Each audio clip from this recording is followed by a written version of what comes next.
सिंहपुरी विश्वविद्यालयं विद्यालयं विश्वविद्यालयं. Thank you, sir.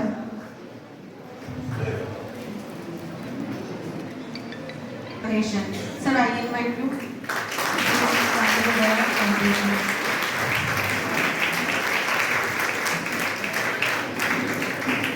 Thank you, sir.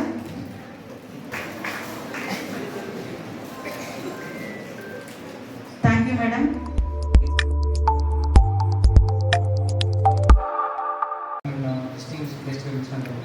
విద్యాసంపూడి university vice chancellor register గారికి ముందుగా నా ధన్యవాదాలు.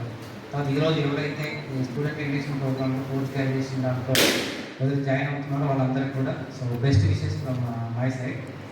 నేను 2012-14 నేను ఎంఎస్సీ యాన్యువల్ బైటెక్ చేశాను నేషనల్ రీసెర్చ్ ఇన్స్టిట్యూట్. దానికి ముందు మన ఎస్వి యూనివర్సిటీలో బయోటెక్నాలజీ అదే ఇయర్ నాకు 3rd ర్యాంక్ వచ్చింది. సో ఎస్కే యూనివర్సిటీలో biotechnology MSc biotechnology first rank.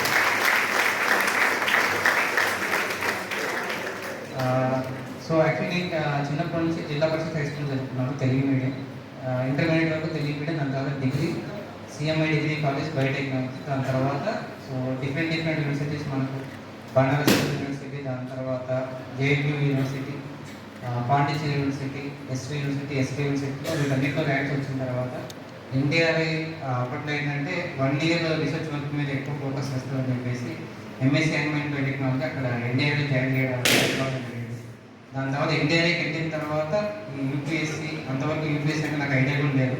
So MSc biotechnology చేసిన తర్వాత పిహెచ్డి, దాని తర్వాత పీడిఎఫ్ ఇలాగే ఉంటే తప్పనిస్తే ఎప్పుడు ఇటు సివిల్ సర్వీసెస్ సైడ్ అనేది నాకు ఐడియా లేదు. బట్ ఎన్టీఆర్ఐకి వెళ్ళిన తర్వాత అక్కడ మోస్ట్ ఆఫ్ ద స్టూడెంట్స్ ఏంటంటే వెటర్నరీ బ్యాక్గ్రౌండ్కి వచ్చిన వాళ్ళు ఈ ఇండియన్ ఫారెస్ట్ సర్వీస్ ఎగ్జామ్కి, సివిల్ సర్వీసెస్ ఎగ్జామ్కి ఎక్కువ ప్రిపేర్ అవుతారు. మనకు Indian agriculture research IRI, Indian veterinary research institute, ఇక్కడంతా మోస్ట్ ఆఫ్ ద స్టూడెంట్స్ ఈ సివిల్ సర్వీసెస్కి ప్రిపేర్ అవుతారు కాబట్టి సో ఫ్రీ టైంలో నా రూమ్మేట్ కూడా use to prepare for civil services. ఈ 2016 బ్యాచ్ 8 days, నేను 17 బ్యాచ్ 8 days ఇద్దరం కలిసి ప్రిపేర్ అవ్వాలి. సో ఇది ఎందుకు చెప్తున్నానంటే మనకి ఇన్ కేస్ ఏదైనా మనకు లైఫ్లో ఒక గోల్ అనేది ఉందంటే మనకు గుడ్ కంపానియన్షిప్ అనేది చాలా ఇంపార్టెంట్. సో మనతో పాటు ఎంతోమంది ఫ్రెండ్స్ అన్నీ ఉంటారు. మన చుట్టూ ఉన్న వాళ్ళు మన ఫ్యూచర్కి తగ్గట్టు ఎవరు ఉండి గుడ్ కంపానియన్షిప్ ఉందంటే మాత్రం మన గోల్ ఏదైతే అనుకుందో దాన్ని రీచ్ అవ్వచ్చు. సో మేమిద్దరం ఆల్మోస్ట్ 2014 నుంచి ప్రిపేర్ అయ్యాము. సో ఇద్దరం కలిసి ప్రిపేర్ అయ్యాము. సో ఒక ఇయర్ నాకు అన్లేకి వచ్చింది, దాని నెక్స్ట్ ఇయర్ నాకు వచ్చింది. But me both into the civil services. ఇది యూపీ క్యాడర్ ఐపీఎస్, నేను ఆంధ్రప్రదేశ్ క్యాడర్ ఐపీఎస్. ఇది సో మనకు ఒక గుడ్ ఫ్రెండ్ ఉంది, మనకు మంచి కోఆర్డినేషన్ ఉందంటే మాత్రం మన లైఫ్లో ఏదనుకుంటామో దాన్ని మనం రీచ్ అవ్వచ్చు. ఈ జర్నీలో సో దిస్ ఈజ్ నేను 3rd అటెంప్ట్లో యూపీఎస్సీ క్లియర్ చేశాను. ఫస్ట్ 2 attempts ప్రిలిమ్స్ కూడా క్లియర్ అవ్వలేదు. కాబట్టి మనకు లైఫ్లో ఫెయిల్యూర్స్ అనేవి వస్తాయి. ఈవెన్ ఎంఎస్సీ కూడా నేను ఫస్ట్ ఈ యూనివర్సిటీ అన్నింటిలో ఫస్ట్ టైం మనం ఎంఎస్సీ బీఎస్సీ అయిపోయిన తర్వాత నేను ఇస్తే ఒక యూనివర్సిటీలో నేను సెలెక్ట్ అవ్వలేదు. సో 1 year నేను కోచింగ్కి వెళ్ళాను. కోచింగ్ అయిన తర్వాత నాకు ఒక యూనివర్సిటీలో కూడా సీట్ రాలేదు. ఈవెన్ కొన్ని క్వాలిఫై కూడా కాలేదు. దాని తర్వాత సో ఎక్కడ మనకు మన మిస్టేక్ ఎక్కడ ఉందని చెప్పేసి నేను రెక్టిఫై చేసుకుని 1 year so family, friends, mobile ఇవన్నీ పక్కన పెట్టి చెప్తున్నాను. ఎందుకంటే 1 year నేను కొద్దిగా మూవీస్, దాని తర్వాత ఫ్రెండ్స్ ఇట్లాంటివన్నీ తిరగడం వల్ల ఏ యూనివర్సిటీలో నాకు ర్యాంక్ రాలేదు. ఈవెన్ ఎస్పీ యూనివర్సిటీ ఏదైతే యూనివర్సిటీలో అంతకుముందు నేను ర్యాంక్ రాస్తే ఈవెన్ క్వాలిఫై కూడా అవ్వలేదు. బట్ అదే యూనివర్సిటీలో నెక్స్ట్ 1 year వీటన్నింటి కొద్దిగా దూరం పెట్టేసి నేను ప్రిపేర్ అయిన తర్వాత నాకు 3rd ర్యాంక్ వచ్చింది. డిస్టెన్స్లో ఫస్ట్ ర్యాంక్ వచ్చింది. గ్రేట్ అని చెప్పట్లేదు ఇక్కడ, but I fail 2 times. First year అసలు కోచింగ్ తీసుకొని హైదరాబాద్లో కెంబాస్ తీసుకొని కోచింగ్ తీసుకొని కూడా ఒక్క యూనివర్సిటీలో నాకు ర్యాంక్ రాలేదు. దెన్ అప్పటికి మనం తెలుసు కదా, ఇనీషియల్లో చాలా యూనివర్సిటీస్ మనం అప్లై ఇస్తాం. దాని తర్వాత 20 universities నేను అప్లై చేసి ఇచ్చిన తర్వాత దెన్ నాకు కెపాసిటీ ఎంతవరకు, నా కేపబిలిటీ ఎంతవరకు అనేసి నేను ఒకసారి ఎక్కడ నాకు మిస్టేక్స్ ఉన్నాయి, ఏ యూనివర్సిటీ వరకు నేను ఎలిజిబుల్ అవుతాను, సో నా నాలెడ్జ్ నేను ఎంతవరకు సూటబుల్ అని చెప్పేసి కొన్ని యూనివర్సిటీస్ నేను ఎలిమినేట్ చేసుకొని టోటల్ 12 universities నేను సెలెక్ట్ చేసుకున్నాను. మీకు ఓపెన్ చెప్తున్నా, 12 universityలో 1 year నాకు వేస్ట్ అయింది. దాని తర్వాత 1 year కూడా నేను ప్రిపేర్ అయ్యి ఆ 12 universityలో అన్నింటిలో టాప్ 10లో నేను ఉన్నాను. సో ఫెయిల్ వచ్చిన తర్వాత ఎప్పుడు మా ఫ్రెండ్స్ చాలా మంది ఎంఎస్సీ అయిపోయిన వెంటనే ఏదో ర్యాంక్ వచ్చేస్తే ఏదో యూనివర్సిటీలో జాయిన్ అయిపోయారు. బట్ అలాగా మనకు ఒకటి గోల్ ఉంటే పర్సిస్టెన్సీ ఉంది. మనకు ఫస్ట్ మనం ఫిక్స్ అయిపోవాలి, మన మైండ్లో ఫిక్స్ అయిపోవాలి. అంటే మనకు ఒకటే తెలుస్తుంది మనం ఎంత ఇంప్రూవ్ అవుతున్నామో, మనం ఎంత మనకు నాలెడ్జ్ గెయిన్ అవుతుందని చెప్పేసి. ర్యాంక్ వచ్చినది అందరికీ తెలుస్తుంది, బట్ ర్యాంక్ రాకపోతే మాత్రం అంటే మనకు ఒక్కటే తెలుస్తుంది. సో నేను ఎంత నాలెడ్జ్ గెయిన్ చేస్తున్నాను, లాస్ట్ ఇయర్కి ఇయర్కి ఎంత బెటర్ ఇంప్రూవ్మెంట్ ఉందని చెప్పేసి, ఏ మిస్టేక్స్ నేను రెక్టిఫై చేస్తుందని చెప్పేసి. ఇది ఎవరు చెప్పాల్సిన అవసరం లేదు, మనం ఎవరికి ప్రూవ్ చేసుకోవాల్సిన అవసరం లేదు. మనం ర్యాంక్ వచ్చేదాన్ని బట్టి మనకు ఆటోమేటిక్గా అవసరాలు తెలిసిపోతుంది, మనం ప్రూవ్ చేస్తున్నామని చెప్పేసి. ప్రతి లైఫ్లో ఎవరికి మీరు చేసింది మనం తీసుకున్న టైం డెసిషన్ తీసుకోలేదు, బట్ ఆ టైంలో తీసుకున్నాను కాబట్టి నాకు ఎటువంటి మంచి టైం అంటే సరే నేను ఒక 23, 24లో ప్రిపరేషన్ స్టార్ట్ చేసింది ఓకే. సో ఇంకా మ్యాక్సిమం 3 years అయితే నాకు ప్రెషర్ నేను ఎక్కడి నుంచి వచ్చినా కూడా నేను దాన్ని ప్రెషర్ బిల్డప్ అయినా కూడా నేను తీసుకోగలను. ఇప్పుడు ఒకటే చెప్తున్నాను అంటే నేను కూడా ఈ స్టేజ్ నుంచి వచ్చాను కానీ చెప్తున్నాను. నేను అయితే ఎంఎస్సీ అయితే ఆల్మోస్ట్ మీతో పాటు నేను చేసి వచ్చినాను కాబట్టి చెప్తున్నాను. లైఫ్లో ఒక గోల్ అంటే పెట్టుకోండి. మెయిన్ ఇప్పుడు ఏంటంటే మా టైంకి మీ టైంకి ఏంటంటే మెటీరియల్ యాక్సెసిబిలిటీ, కాంటెంట్ యాక్సెసిబిలిటీ ఎక్కువైపోయింది. ఏది అవసరం లేదనేది మీరు తెలుసుకోవాలి. ఎందుకంటే ఒకప్పుడు మొబైల్ అనేది అసలు చాలా రేరెస్ట్ ఆఫ్ ద రేర్ టైంలో యూజ్ చేశాను. ఇప్పుడు మొబైల్ అనేది మన బాడీలో పార్ట్ అయిపోయింది. అది లేకపోయినా మనం లేకపోయినట్లు అయిపోతాం. నేను ఒకటే చెప్తున్నాను, నేను ఎంఎస్సీ ఫస్ట్ టైం ఫెయిల్ అయిన తర్వాత సెకండ్ టైం నాతో కూడా నా బ్రదర్ ఉంటాడు. సో ఎమర్జెన్సీ వస్తే నాకు ఎమర్జెన్సీ ఎవరికైనా ఉందన్నా తెలియాల్సింది ఎవరి గురించి, మా అమ్మ గురించి, మా నాన్న గురించి. మా బ్రదర్ నా పక్కన ఉన్నప్పుడు అది మొబైల్ లేకపోయినా నాకు అవసరం లేదు కదా. ఎలా మా అమ్మ ఉంటాడు, ఎమర్జెన్సీ ఏదంటే మా అన్నకు చెప్తాను. సో కాబట్టి 1 year నేను ఓపెన్ చెప్తున్నాను, 1 year మొబైల్ అనేది పక్కన పెట్టేది. ఎందుకంటే అదే మొబైల్ వల్ల ఫస్ట్ ఇయర్ ఫెయిల్ అయ్యాను, వాట్సాప్ అని అదని ఇదని. So next year mobile 1 year దానివల్ల మేజర్ నేను మిస్ అయితే ఇవ్వని లేదు. మళ్ళీ నా ఫ్రెండ్స్ ఎవరైతే నేను ఆ 1 yearతో మాట్లాడి మళ్ళీ వాళ్ళంతా మళ్ళీ ర్యాంక్ వచ్చిన తర్వాత మళ్ళీ నాతో పాటు ఉన్నారు. ఇప్పుడు కూడా అంతే, ఎంఎస్సీ అయిపోయిన తర్వాత అలా 3 years ఎవరితో లేట్ వచ్చింది, బట్ ఇప్పుడు అంతా నాతోనే ఉన్నారు ఫ్రెండ్స్ అంతా. కాబట్టి మనం ఒకటి ఉంటుంది అనమాట, ఫోన్ లేకపోతే ఫ్రెండ్స్ దూరం అయిపోతాయి, ఇవన్నీ ఏం లేదు. లైఫ్లో ఫస్ట్ సెటిల్ అవ్వడం అనేది చాలా ఇంపార్టెంట్. అది ఉంటేనే మనకి ఎక్కడైనా వాల్యూ, అదొకటి గుర్తుపెట్టుకోండి. So at the same time me students నేను చెప్పేది ఏంటంటే present lot of things happening. ఒకటి రోడ్ సేఫ్టీ, మేము ప్రతిరోజు చెప్తున్నాం రోడ్ సేఫ్టీ అనేది చాలా ఇంపార్టెంట్. మనం బైక్ వాడుతున్నా ఏది వాడుతున్నా హెల్మెట్ అనేది కంపల్సరీగా వాడండి. లైఫ్ చాలా ఇంపార్టెంట్ మనకు. మన వల్ల అవతల వాళ్ళకి లైఫ్ని తీసుకునేంత రైట్ మనకు లేదు. కాబట్టి మీరు బైక్లో వెళ్తున్నా, 4-wheelerలో వెళ్తున్నా ఆల్ సేఫ్టీ మెజర్స్ తీసుకోండి. రెండవది, ఎక్కువ మనకు ఒకప్పుడు గాంజా దొరకాలి అంటే మనం ఓన్లీ పాడేగా ఆ ఏరియా కింద వచ్చేది. మనకు అన్ని చోట్ల ఈ నార్కోటిక్స్ అవైలబిలిటీ అనేది కూడా ఎక్కువ ఉంది. So never go for this ganja menace. దాంట్లో మాత్రం అసలు ఇంటరాక్ట్ అవ్వండి. అది ఫిజికల్గా మీకు, దాని తర్వాత మీ ఫ్యూచర్ కూడా ఒకసారి ఏదైనా మీరు చేస్తారని చెప్పట్లేదు, బట్ నేను చెప్తున్నాను గాంజా అనే దాంట్లో ఏదైనా ఎప్పుడైనా కూడా మనం దొరికామంటే మన లైఫ్ స్పాయిల్ అయిపోతుంది. సో నేను డిపార్ట్మెంట్ ఉన్నాం కాబట్టి నేను రేర్గా చూస్తున్నాను కొంతమంది స్టూడెంట్స్ అడిక్ట్ అయిపోయి ఎలా బిహేవ్ చేస్తున్నారని చెప్పేసి. And cyber crimes. సో మన మొబైల్ యూసేజ్ ఎక్కువ అయిపోయింది కాబట్టి 2 or 3 types ఆఫ్ మనకు సైబర్ క్రైమ్స్ జరుగుతున్నాయి. సో అది ఫైనాన్షియల్ ఫ్రాడ్స్ జరుగుతున్నాయి. మనకు ఓటీపీ వస్తుంది, మనకు ఏదో వాటర్ టైం ఉందని చెప్తారు, అండ్ మన పార్సల్లో ఏదో సమ్ నార్కోటిక్స్ ఉందని చెప్తారు. సో వీటన్నిటికీ మొబైల్ యూసేజ్ ఎంతవరకు మన కెరీర్ యూసేజ్ ఉంటుందో దాని వరకు మాత్రమే మొబైల్ ఉన్న కాంటెంట్ యూజ్ చేసుకోండి. సైబర్ క్రైమ్స్ చాలా జరుగుతున్నాయి. ఎన్ని అవేర్నెస్ ప్రోగ్రామ్స్ మీరు కండక్ట్ చేసినా కూడా స్టూడెంట్స్ ఇంకా కొంతమంది ఈ ఆన్లైన్ బెట్టింగ్స్ అని వీటన్నిటి మీద వెళ్ళిపోతున్నారు. సో ఇవన్నీ ఏది మనకు షార్ట్ టర్మ్లోనే మనకు ప్రెషర్ ఇస్తాయినా లాంగ్ టర్మ్లో ఒకటే మన కెరీర్ని మనం బిల్డప్ చేసుకోవాలి. దాని తర్వాత మనం ఏం చేసినా కూడా ఎవరు అడగరు. సో కాబట్టి కెరీర్లో మంచి పొజిషన్కి వెళ్ళడానికి మీరు ప్రయత్నించాలని చెప్పేసి యాజ్ ఏ వెల్ విషర్గా మీకు చెప్తున్నాను. Thank you.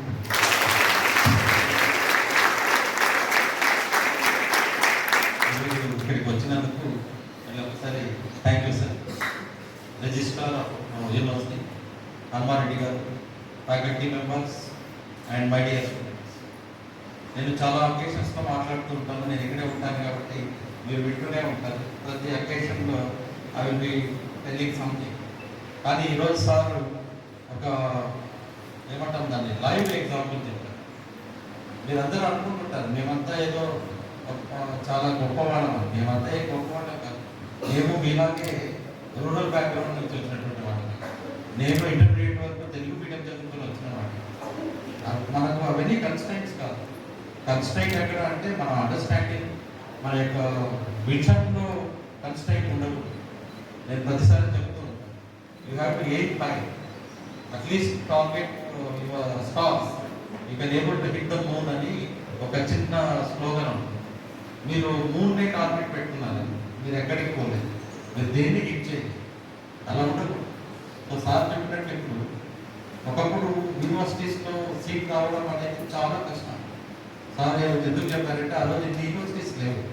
అప్పుడు ఉండేటువంటి కొన్ని యూనివర్సిటీస్లో అసలు సీట్ కావాలి ఎంఎస్సీలో అంటే ఇస్ రిమార్కబుల్ థింగ్. మేము చదివే రోజుల్లో అంతా మేమంతా ఫేస్ చేసాం. ఇప్పుడు అలాంటి సిచ్యువేషన్ లేదు.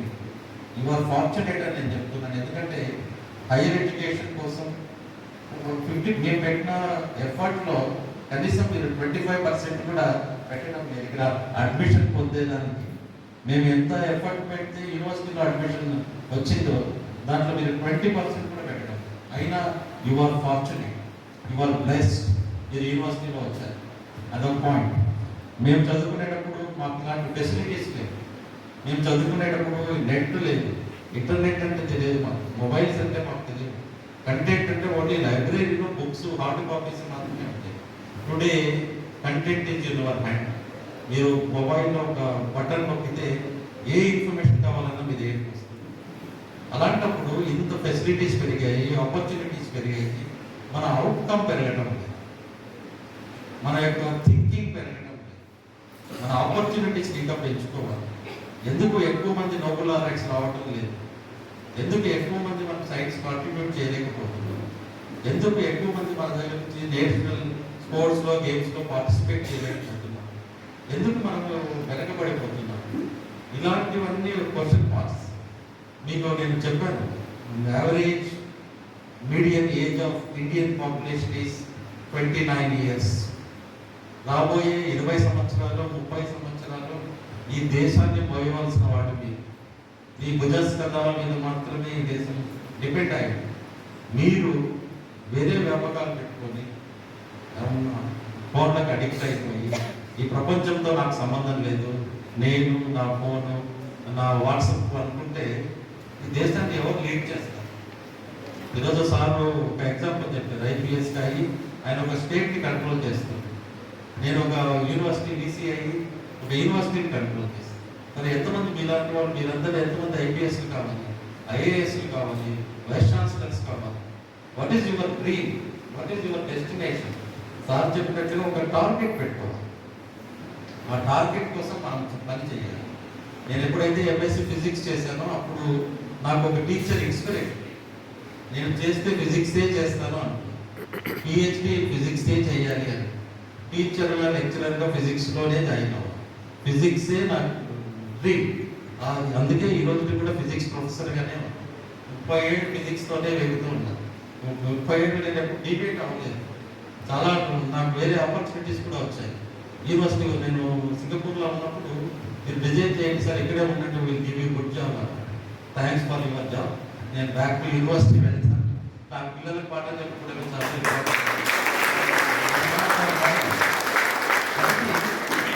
ఫ్యూచర్లో మీరందరూ మంచిగా చదువుకోవాలి, మంచి ర్యాంకులు తెచ్చుకోవాలి, మీ పేరెంట్స్ మంచి పేరు తెచ్చుకోవాలి. ఈ చిన్న చిన్న అట్రాక్షన్స్కి ఈ ఏజ్లో మీకు ఆ డీవియేషన్స్ ఉంటాయి. ఎవరో చెప్తూ ఉంటారు, మనసు ఒక మాట చెప్తుంది, బుద్ధి ఒక మాట చెప్తుంది. మనసు ఎప్పుడు పుష్పట్లు చూద్దామంట, బుద్ధి ఏమైనా ఎగ్జామ్స్ ఉన్నాయి చదువుకోవాలి అంటే. కాబట్టి దేన్ని ఫాలో అవ్వాలి? పుష్ప మళ్ళీ వస్తుంది, 10 రోజుల తర్వాత ఓటీటీలో వస్తుంది, లేకపోతే 15 రోజుల తర్వాత మళ్ళీ చూడొచ్చు. అది ఎక్కడికి పోదు. Exam is important. సో బుద్ధి చెప్పినట్లు వినాలి, మనసు చెప్పినట్టు వినాలనుకోండి, మీరు డీవియేట్ అయిపోతారు. మనసు చాలా చంచలమైంది, అది ఏదైనా చెప్తుంది, దాన్ని ఫాలో అయితే మీకు టార్గెట్ ఉండదు. సో బుద్ధిని ఫాలో అవ్వాలి. తర్వాత ఇంకోటి ఏంటంటే మీరు సార్ చెప్పినట్టు వీటికి అడిక్ట్ అవ్వద్దండి. ఈ మధ్యలో మాకు ఈ వాట్సాప్ గ్రూప్లో ఒకటి వచ్చేసి సార్ ప్రతిదీ ఏదో ఒకటి పోస్ట్ చేయడం, అన్నెసెసరీ విషయాలన్నీ చెప్పడం, అనాథరైజ్గా స్టూడెంట్స్ పేర్లు పెట్టేసి పోస్ట్ చేయడం, ఇవన్నీ జరుగుతుంటాయి. మీరు అటువంటి వాటి జోలికి పోవద్దండి. ఏదైనా ఇష్యూస్ ఉంటే మనము మా దగ్గరికి వస్తే మేము పరిష్కారం చేస్తాం. తర్వాత ఏంటంటే మీ తోటి ఫ్రెండ్స్ని వాటిని మీరు గౌరవించడం నేర్చుకోండి. ఎవరిని హ్యూమిలియేట్ చేయొద్దు. ఒకరు వీక్ స్టూడెంట్ ఉంటారు, ఒకరు మంచి స్టూడెంట్ ఉంటారు, ఒకరు యావరేజ్ స్టూడెంట్స్ ఉంటారు, రిలీఫ్ స్టూడెంట్స్ ఉంటారు. You have to sign in a board. మనం అందరం ఒకటే. మన ఆబ్జెక్టివ్ ఏంటి? యూనివర్సిటీని కాపాడుకోవడం, మనం చదువుకోవడం అనేది. మిగతా జోలికి పోకుండా, మిగతా అట్రాక్షన్స్ జోలికి పోకుండా ఎంజాయ్ చేయండి. ఎంజాయ్ చేయొద్దని ఎవరు చెప్పరు. ఎందుకంటే students life is for enjoy. Healthy enjoyment ఉండాలి, హెల్తీ కాంపిటీషన్ ఉండాలి. అలా ఉంటూ హ్యాపీగా ఉండి మంచిగా మీరంతా ట్రైన్ అవుతారని, మంచి పోస్టులు మీకు అందరికీ రావాలని. నెక్స్ట్ నేను వచ్చి ఒక 3 months అయింది సార్ యూనివర్సిటీకి. డన్ కొంచెం ఏదో చేశాము. ఇంకా నా విజన్లో, నా ప్లాన్లో మీకు చాలా ఫెసిలిటీస్ చేయాలని ఉంది. మీరు కంఫర్టబుల్గా ఉండేలాగా నేను చేస్తాను. మీ ప్లేస్మెంట్స్ అవి కూడా నేను తీసుకొస్తాను. ఏం చేయాలో హాస్టల్స్లో కానీ, బయట కానీ, క్లాస్ రూమ్స్లో కానీ అవన్నీ చేస్తాం. కాబట్టి మీరు విపరీతమైనటువంటి పోకడలకు పోకుండా, ఈ డ్రగ్స్ జోలికి, వాటి జోలికి పోకుండా హ్యాపీగా ఉండాలని అందరికీ నేను బెస్ట్ విషెస్ చెప్తూ, మీరందరూ యూనివర్సిటీకి రావడం మీ అదృష్టం, మీరందరూ ఉండటం మా అదృష్టం. So we have to work together. Thank you for giving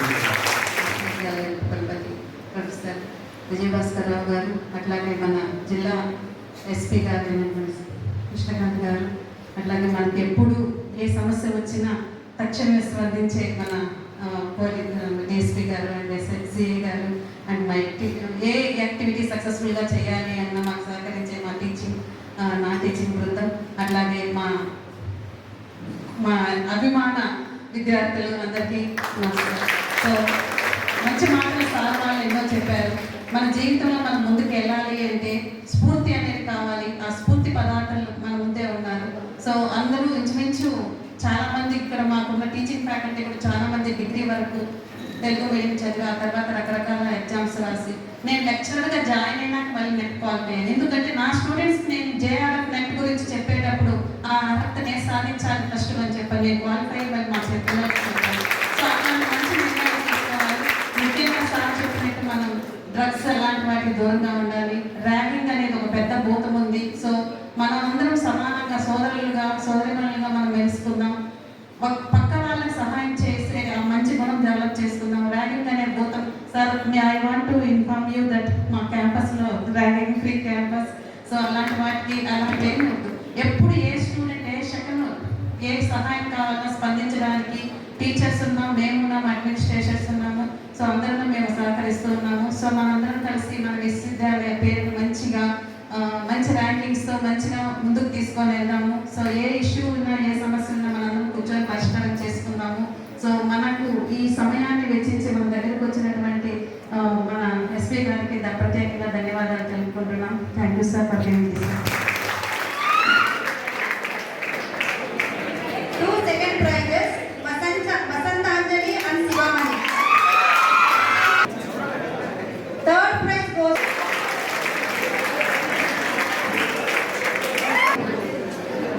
Second event, songs solo.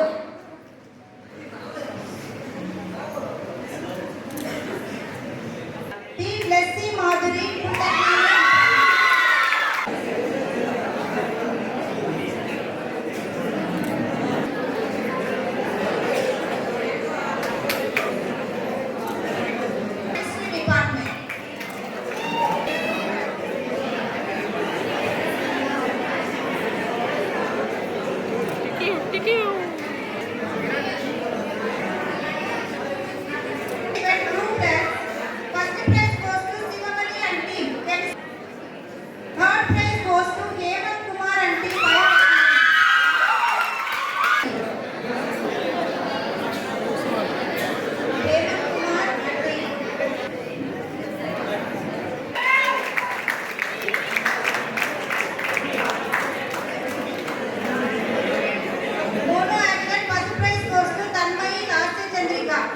Second prize, K. Anantanav Nayak. Next week. Political science. Spot painting ever lerama?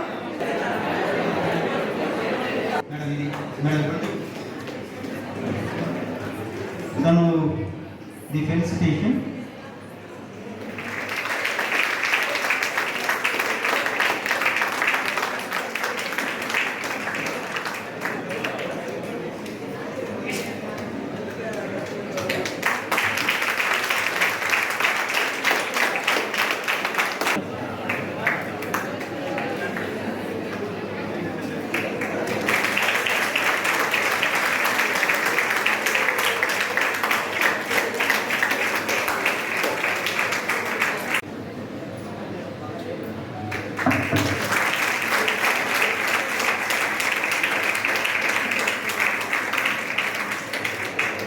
Request the dignity.